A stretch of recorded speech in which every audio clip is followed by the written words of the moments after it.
Oi, gente da minha turma 20 CDD03, prazer estar aqui novamente. Nós vamos trabalhar hoje sobre psicologia do idoso, tá imperdível. Além disso, nós vamos falar sobre um assunto muito sério, que é sobre a perda dos pacientes, né? Como encarar essa fase terminal, mas principalmente como saber agir em situações de morte, que infelizmente estão inerentes à nossa profissão. Nós vamos ter que, em muitas situações, conviver com a perda dos pacientes. Então tá imperdível, tá? Estamos finalizando esse módulo de profissão de cuidador, um módulo muito rico, né? Vamos fazer revisão no nosso próximo conteúdo, depois a gente já inicia um módulo novo, quentinho aí para vocês, tá? Então pega teu material, corre lá, profissão de cuidador, você vai abrir em qual capítulo? Bora? Tá aqui de lado, ó. Desse lado aqui, ó. Estão vendo? Capítulo 18 e 19, né? Logo em seguida, nós vamos trabalhar o 19, página 85. Então, inicialmente, você vai abrir lá na página 85, tá? Então, hoje nós vamos fazer a união desses capítulos, tá? São capítulos mais curtos, por isso que a gente uniu, tá? E que tem tudo a ver. A parte de psicologia do idoso, a gente vai trabalhar com algumas situações que a gente precisa saber intervir como cuidador. E a parte de morte, como a gente vai lidar com a morte dos pacientes, o que fazer nessas situações, tá? Então eu vou me diminuir aqui, ficar menorzinha para vocês conseguirem acompanhar, estarem me vendo e estarem vendo aqui, ó, o slide que está por trás de mim, tá? Então deixa eu me diminuir aqui. Opa! Pronto, vou ficar aqui de ladinho, tá bom? Junto com vocês. Então, gente, a proposta é essa hoje, certo? Quero que, como sempre, digo para vocês, é importante vocês pegarem o material, darem uma lida, darem uma olhada antes de a gente iniciar, faz uma revisão, tá bom? E aí depois começa o conteúdo, certo, meu povo? Então vamos fazer assim que dá certo, tá bom? Bora lá. Vem comigo que tá começando mais conteúdo. Então, primeiro, pra gente iniciar a falar sobre psicologia do idoso, eu queria que a gente também definisse o que é a psicologia, né? Por isso que eu trouxe essa pergunta aí norteadora do nosso conteúdo de hoje. O que é psicologia, gente? A gente fala muito, né? Ouve muito falar, ai, fulano precisa de um psicólogo, ai, fulano é psicólogo, ai, fulano, ah, não sei o quê. Gente, a psicologia nada mais é do que o estudo da mente, certo? Então, essa é uma área de atuação de profissionais que vão fazer uma faculdade, né? Vão fazer aí um curso de nível superior, vão passar, se eu não me engano, são 5 ou são 4 anos e meio de graduação e vão aprender sobre a ciência do comportamento. Então, é claro que aqui, né, a gente vai ter uma noção de como lidar com o idoso em algumas situações e dessa parte da psicologia, da mente dos idosos, né? Que a gente já trabalhou bastante quadros de doenças que são acometidas pelos idosos, vocês já sabem, mas a gente vai trabalhar essa parte voltada mais para psicologia. Mas para vocês entenderem de maneira geral o que é psicologia, é isso, é o estudo da mente, tá? E a psicologia ela vai ajudar tanto a parte comportamental, de emoções, de condutas, né? Como também a parte mental, né? A pessoa lá, como é que ela percebe o ambiente em que ela está, se ela lembra ou não de episódios, se ela consegue raciocinar, o que é que ela deseja, quais são suas fantasias, tá bom? Então, esse é o mundo da psicologia. E aí, agora vamos voltar a coisa para o lado do idoso, né? Trouxe essa imagem aqui que eu achei muito bacana para a gente falar sobre psicologia do idoso e para a gente entender o porquê que os idosos muitas vezes sofrem de depressão, né? De situações que são inerentes ao envelhecimento. Então, aqui a gente pode perceber dois idosos, né? E a sombra deles é como se mostrasse a alma, né?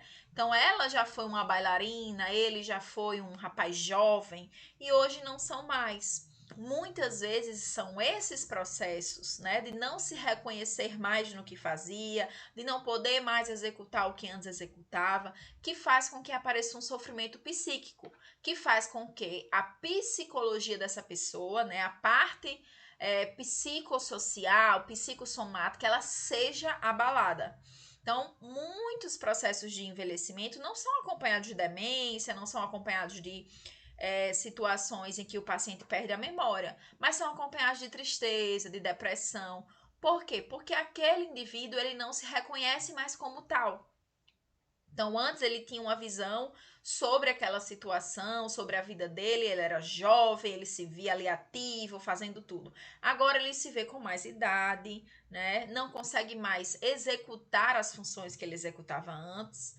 E aí tem esses déficits que lhe fazem lhe entristecer quando comparado a quem ele era antes, né? Então a gente sabe que existem vários déficits nessa fase, né, de envelhecimentos. E aí se a gente lembra de déficits motores, né, problemas de memória, problemas de coordenação, né, de pegar alguma coisa, de fazer executar algum movimento, de dançar, de andar sozinho, de tomar um banho só. Então, muitas vezes esses acometimentos fazem com que essa pessoa, com que esse indivíduo, ele se veja triste. E isso pode desencadear situações de depressão, de desânimo, de tristeza, certo?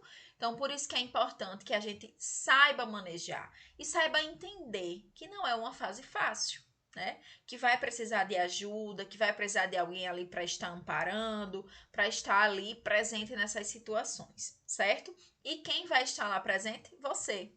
Você, como cuidador, deve atuar de maneira ativa nesse processo de se reconhecer, de entender as questões pessoais. Claro que se ele, né, precisar, se ele tiver acesso a um serviço de psicologia, se você ver necessidade, se você entender que aquela tristeza está muito profunda, que aquela falta de ânimo está ali atrapalhando a vida dele, é importante conversar com a família, né, buscar ajuda desse profissional, do psicólogo ou até de um psiquiatra, certo? Para que esse idoso ele fique mais amparado, tá? Mas essa foto ela mostra muito os sofrimentos dessa fase da vida. E aí o nosso papel como cuidador é exatamente isso que eu trouxe aqui, né? Preservar a autonomia desse idoso, sempre incentivá-lo, a gente já falou muito, sempre falo para vocês, a gente não é para fazer o que o idoso consegue fazer ainda só, né? Se ele consegue fazer caminhar, se ele consegue comer só, que faça, que execute o que consegue fazer. A gente está lá para auxiliar, né? Então, traz música, gente, traz um passeio, traz algo lúdico. A gente falou muito sobre isso nesse módulo, né? Trabalhamos muito isso. Então é muito importante que a gente traga esse cenário de novidade, de ânimo, né? De disposição para essa pessoa que está nesse processo de envelhecimento que todos vão passar, mas que requer esses cuidados especiais, né? Muito importante que a gente não anule a presença daquele indivíduo que está ali na nossa frente. Às vezes a gente vai falar com a família ou até com o médico, né, na hora da consulta, com outro profissional, e aí a gente fala, não, eu acho que ele gosta. Não, ele gosta dessa forma, mas ele tá ali para responder. Não ignore a presença dele, né? Deixa ele falar por ele, deixa ele mostrar quais são suas angústias, quais são os seus quereres, né? Os seus quereres. É muito importante que a gente conheça e saiba identificar as preferências. O que é que ele gosta, né? O que é que faz ele feliz? Ah, eu percebi que sempre que eu ligo lá, Roberto Carlos ele adora, né? Então, por que não fazer mais isso? Por que não incentivar isso, tá? Então, esse é o nosso cenário de ser apoiador, de estar lá para apoiar, de estar lá para prestar um serviço de cuidado, de assistência, né? Mas também um serviço de humanidade, um serviço de amizade, de compreensão, certo? Então, pontos importantes: a gente preservar a autonomia desse idoso, a gente entender a importância dele se posicionar, não anular a presença dele, não falar em terceira pessoa quando ele estiver presente, nem falar da vida dele como se ele não estivesse lá, porque ele está lá, certo? E, claro, sempre identificar as preferências que ele tem e tentar satisfazer essas preferências, tentar levar alegria, tá? Claro que aqui eu trouxe, sim, algumas coisas que a gente tem que ficar atento, certo? Como os déficits de memória, as perdas de memória e a demência, certo? Então, nessas situações que a gente percebe que o idoso está acometido com alguma doença que venha prejudicar sua memória ou que cause um quadro demencial, certo? Então, ele não tem mais só perda de memória, ele agora também já tem uma demência associada, né? Ele não sabe mais quem é, não se reconhece mais, não sabe o ambiente que está. Então, de início, é muito comum que o paciente ele tenha só percas de memória, mas aí volta depois ao normal, ele esquece uma chave, mas depois ele lembra e assim vai. Mas a demência, ela já é uma instalação dessa perca de memória, como se quando o paciente tivesse demência, ele tivesse a perca de memória para sempre ali, né? Por um longo período durante o dia, esquece praticamente de tudo. E aí a importância da gente enfatizar todos os elementos que eu já aqui conversei em algumas situações, em alguns conteúdos com vocês, né? Lembrar lá da rotina, gente. Nosso encontro de rotina foi muito importante. Eu quero que vocês revejam se preciso. A gente também vai fazer práticas de rotina, porque a rotina e a organização são essenciais para a gente enfrentar os processos de perda de memória e de demência nos idosos, tá? Nos pacientes que têm esses quadros. Sempre prezar por atividades manuais, ela ajuda a ativar áreas do cérebro importantes, né? Então, uma pintura, um crochê, de repente, não sei, uma colagem, dar um livro para ele passar, uma revista, algo que ele possa pegar, né? Palpar lá com a mão, fazer um bico, um ponto cruz, às vezes as senhorinhas sabem, aprendiam isso, né? Um quebra-cabeça, um dominó, uma dama, um xadrez, tá? Que aí a gente vai estar exercitando não só os serviços manuais, mas também fazendo atividade mental, né? Exercitando áreas do cérebro. Então, muito importante isso, tá?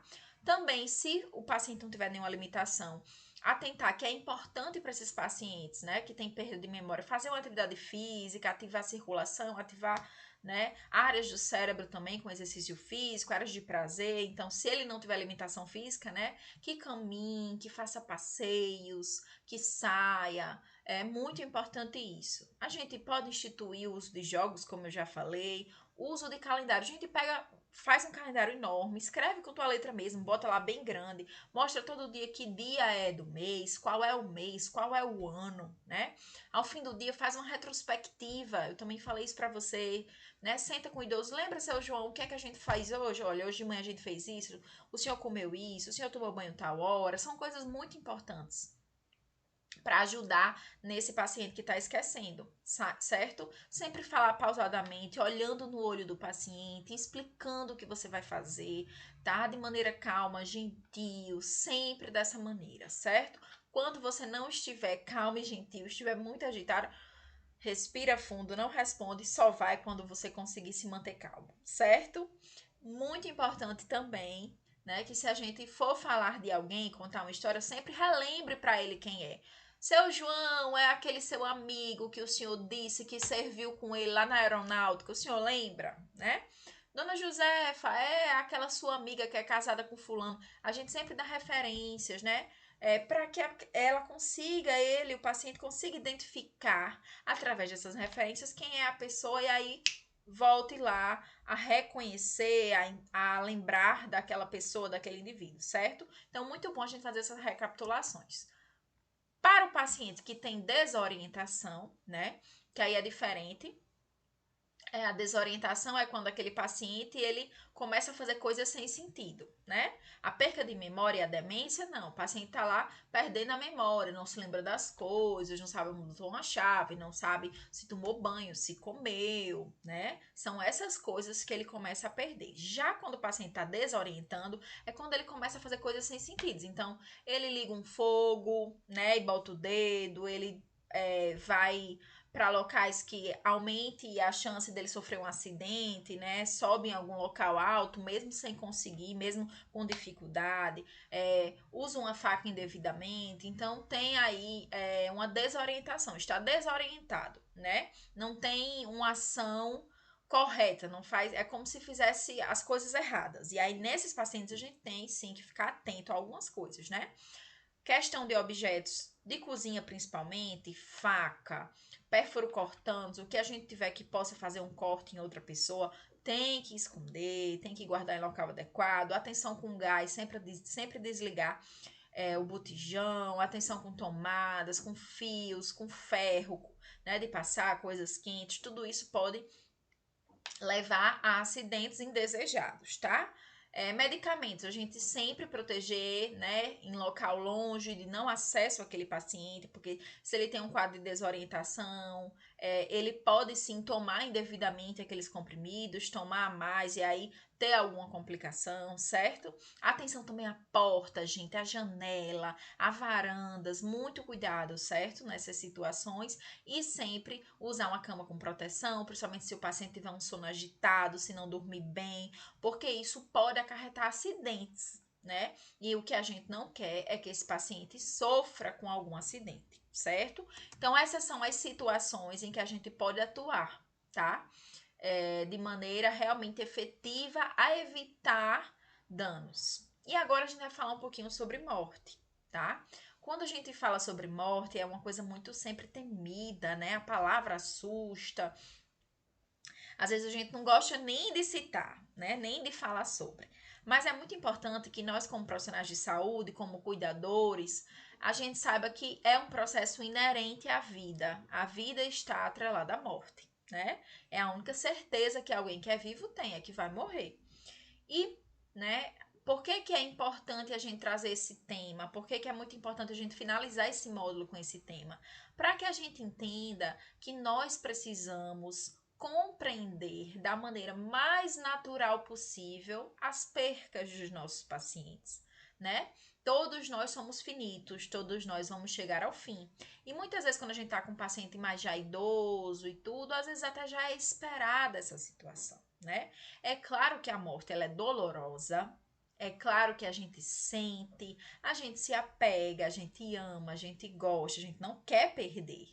Mas ela é um processo da vida, é um processo natural, certo? Então é muito importante que a gente tenha essa visão e que a gente consiga fazer o elo entre eu sou um profissional, eu sou humano também, eu sinto, eu choro, eu vou sentir falta, mas eu também sou profissional, eu também preciso saber atuar nessa situação.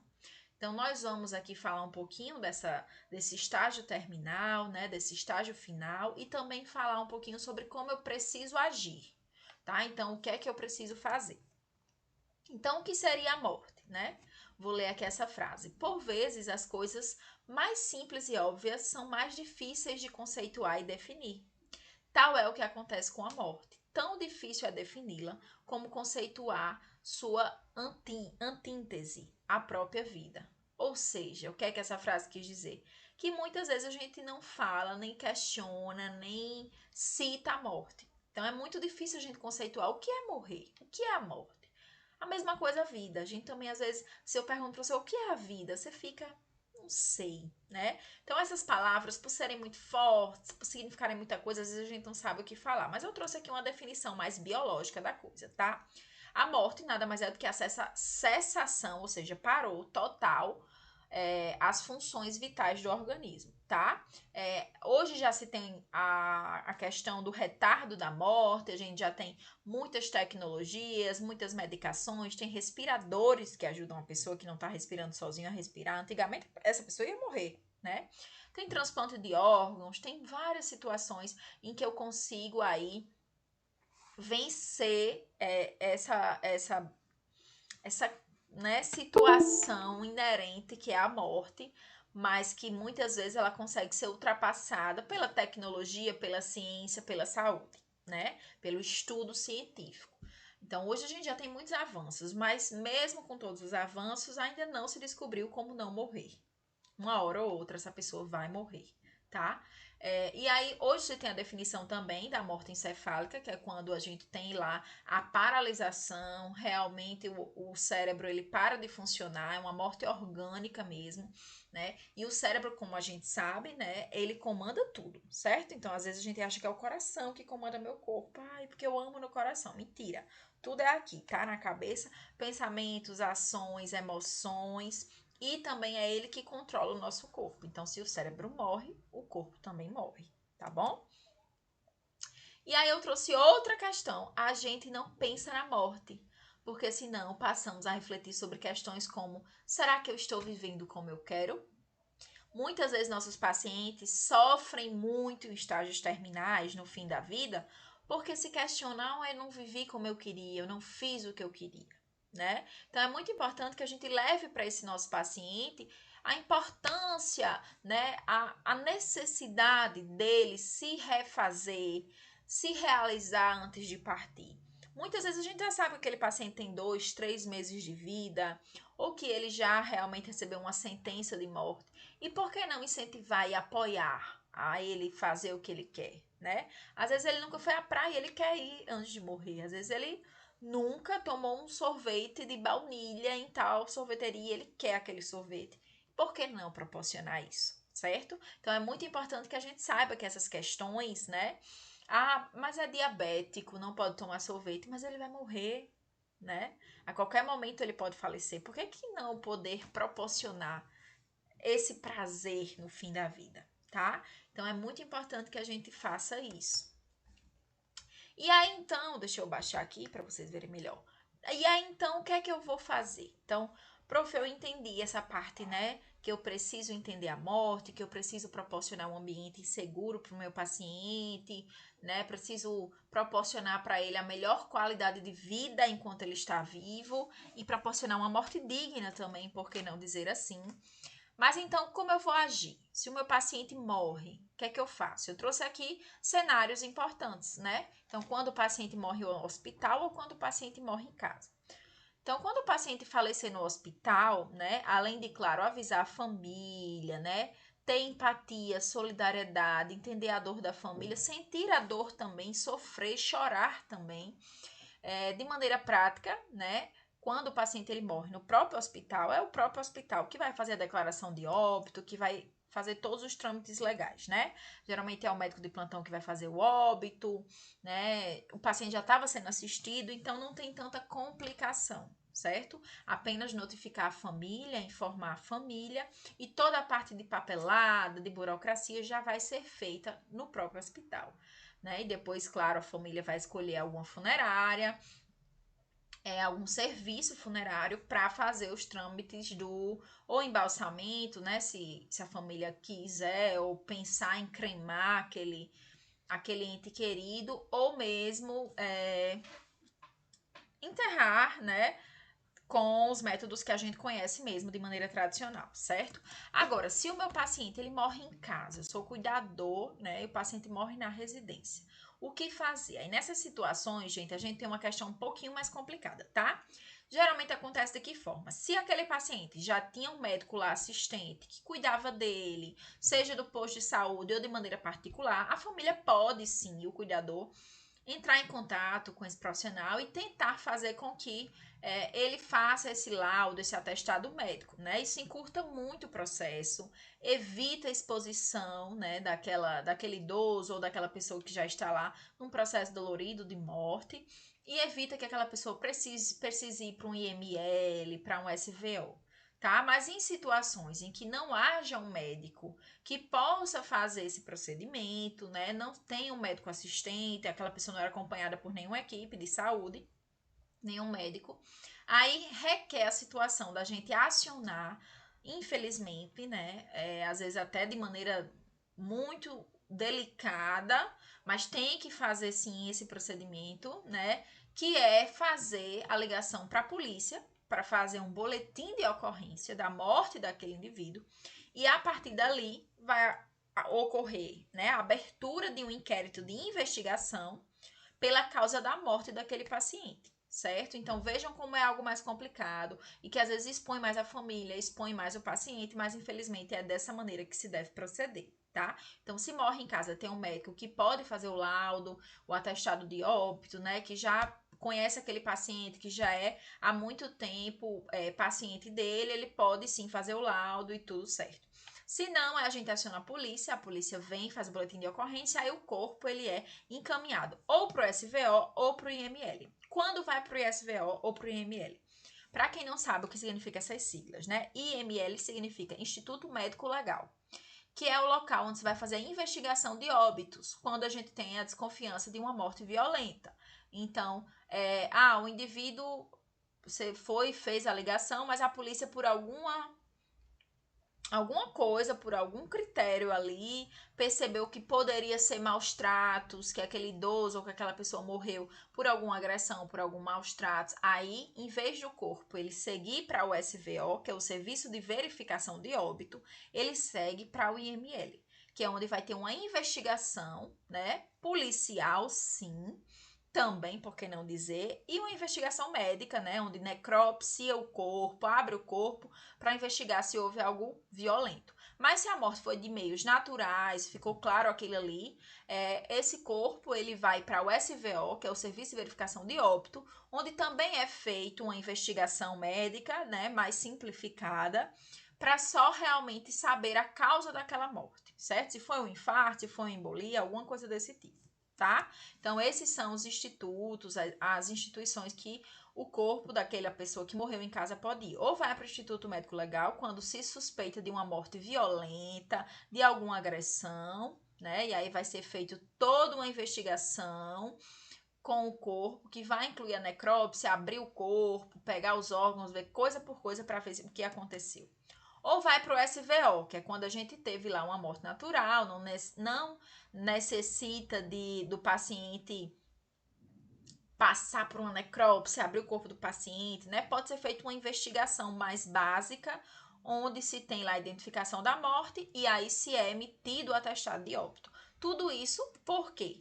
Porque a gente precisa do atestado de óbito para conseguir enterrar esse paciente, tá, gente? Então, quando o paciente morre, quem faz o atestado de óbito é o médico. Então, eu preciso de um médico para atestar o óbito, a morte daquele paciente. Então, se o paciente morreu em casa, não tem assistência médica ali, né? Ligar para a ambulância, ela não vai, infelizmente, receber, tá? Não adianta levar para o hospital, o paciente já está morto. Então, tem que ligar mesmo para a polícia, para abrir o boletim de ocorrência, né? Se não tiver um médico assistente. Mas se o paciente tiver um médico assistente, ótimo, o médico vai lá e ele mesmo faz esse atestado de óbito, tá? Vão ser emitidos 3 vias, uma via branca, outra via amarela e outra via rosa. A rosa vai ficar no prontuário do paciente, né? E aí as outras vias vão seguir. Para onde? A segunda via vai para o cartório para ser registrada ali a morte do paciente, né? E essa outra via vai ficar lá para a família e tudo mais dar entrada nas papeladas, no que precisar, certo? Então, só para vocês entenderem como é um processo, né? Primeiro você tem um atestado, depois tem que ir para o serviço funerário para apresentar lá as vias. Essas vias vão ser utilizadas para se emitir a certidão de óbito. Então, a certidão de óbito, ela só é emitida, gente, depois da declaração. Então, primeiro, aquele paciente vai ter que ter uma declaração de óbito, que é dado pelo médico. Vai sair lá em 3 vias. Uma via fica lá no serviço de saúde ou com o médico que atendeu o paciente, né? Lá no postinho, ou na clínica, ou no hospital daquele médico que fez o atestado. Outra via vai ficar com a família, né, para dar entrada nos papelados e tudo. E tem a segunda via, que é a amarela, que vai para o cartório, que aí depois dessa via chegar lá, é que o cartório vai emitir a certidão de óbito, tá? Então, é todo um processo. Então, é muito importante que você, como cuidador, conheça esses processos para conseguir atuar, né, de maneira eficiente e ajudar a família nesse momento de dor, né, gente? Que não é fácil, com certeza. Alguns outros procedimentos importantes para vocês saberem, tá? Claro que aqui não se encaixa muito para pacientes mais idosos, mas é importante saber que se o paciente for jovem, ainda tiver algum órgão apto, é nesse momento que pode ser feita a doação de órgãos, né? Então, geralmente o hospital, se tiver algum órgão ainda viável e tiver alguma equipe de transplante, algo desse tipo, de doação, eles conversam com a família, aí não cabe a nós cuidadores decidir isso, quem decide isso é a família mesmo, né?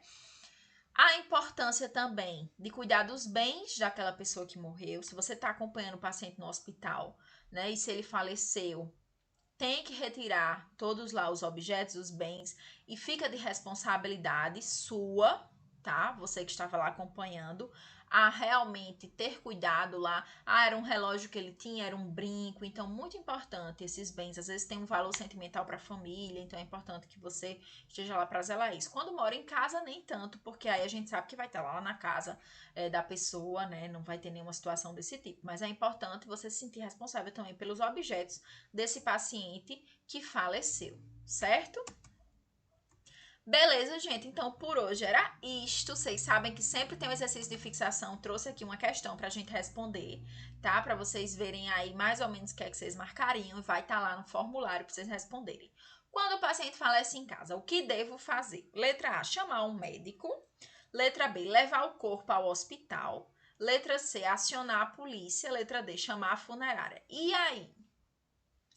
Coloquei essa questão assim polêmica de propósito. Por quê? Porque aqui você poderia me dizer, professora, tá faltando informação. Mas ele tem ou não um médico assistente? Não é? Porque se o paciente falece em casa, mas ele tem um médico que já acompanha ele e tudo mais, né? Que já sempre atende, já conhece a história dele, o médico pode sim ser chamado para fazer o atestado, certo? Para fazer lá o atestado de óbito. Só que se o paciente não tivesse médico assistente, né, ou você não conseguir contactar, ou por acaso o médico não se sentir à vontade para fazer, ele pode sim dizer que não vai fazer, né, que não tem segurança, que não sabe se realmente foi de morte natural, que tá desconfiando de alguma coisa, ele pode se negar também. E aí a importância da gente saber que tem que acionar a polícia, certo? Então, de maneira geral aqui, o importante seria acionar a polícia se não tivesse esse médico para fazer a prescrição, certo? Então, sempre lembre disso. No hospital, não, a burocracia fica toda com o hospital. Mas se morreu em casa, ou o médico ele faz esse atestado, caso ele se disponibilize para tal, já seja o médico desse paciente, tá? Já conheça a história dele, acredite que realmente já saiba a causa da morte. Mas, se realmente for necessário investigação, algo a mais, ou até a família não aceite e queira saber por que morreu, aí precisa acionar a polícia para começar uma investigação. Belezinha de Creuza, meu povo. Próximo conteúdo, o que vai ser? Gente, próximo conteúdo nós vamos fazer uma revisão. Então, deixa eu aumentar aqui para explicar para vocês. Vocês perceberam que nós finalizamos o nosso módulo. Opa, peraí, pronto. Nós finalizamos o nosso módulo de profissão de cuidador, né? Vem aí um próximo módulo maravilhoso. Nós vamos começar o módulo de noções de enfermagem. Top, top, top. E aí, pra gente revisar tudo que vimos nesse módulo, que não foi pouca coisa, né? Nós vamos fazer uma bela de uma grande revisão. Então, acompanhem essa revisão no nosso próximo conteúdo e logo em seguida, né, no nosso outro encontro, a gente já começa o nosso novo módulo, tá bom, gente? Então, faça os exercícios, continue estudando, certo? Que vai dar tudo certo. Já já a gente tá, ó, juntinho. Beijo, meu povo. Tchau, tchau.